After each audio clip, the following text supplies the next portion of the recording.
Hello সবাইকে, কেমন আছো সবাই?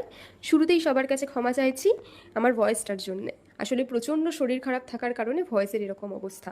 হঠাৎই প্ল্যান করলাম যে আজকে একটা ব্লগ বানাবো। গেছিলাম একটু সাইবার ক্যাফে কলেজের কাছে। সবার প্রথমে রেডি হয়ে বেরিয়ে পড়লাম আমরা একটা স্টুডিওর উদ্দেশ্যে, কারণ সেখানে আমাদের কিছু ছবি তোলার ছিল।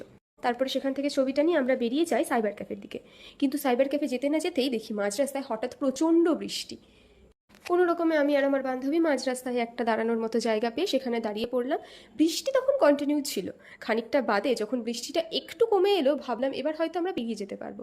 যখনই বেরিয়েছি তখন বৃষ্টি আবার শুরু হলো। হাতের কাছে একটা রেস্টুরেন্ট পাওয়াতেই সেখানে ঢুকে গেলাম এবং সেখান থেকে কিছু খাবার অর্ডার করলাম। আমরা অর্ডার করেছিলাম চিকেন চিজ মোমো, দুটো মিনি রোল আর ব্লু লেগন, সাথে একটা হট কফি। সত্যি বলতে চিকেন চিজ মোমোটা না দারুণ ছিল, এক কথায় অপূর্ব, আমার তো দারুণ লেগেছে। সেখান থেকে আমরা সমস্ত খাবারটা শেষ করতে করতেই বৃষ্টি থেমে যায় এবং আমরা বেরিয়ে পড়লাম সাইবার ক্যাফের উদ্দেশ্যে। বেরিয়ে আমরা যে সাইবার ক্যাফে যাই সেই সাইবার ক্যাফটা না বন্ধ ছিল। তারপরে আমরা আরও একটা সাইবার ক্যাফে যাই এবং সেখানে গিয়ে আমি আর আমার বান্ধবী বেশ খানিকক্ষণ বসে বসে গল্প করি, কারণ সেখানে অনেক ভিড় ছিল, আমাদের অনেকক্ষণ ওয়েট করতে হচ্ছিল। এরপরে আমরা আমাদের কাজটা মেটাই এবং কাজটা মিটিয়ে সোজা বাড়ি চলে আসি।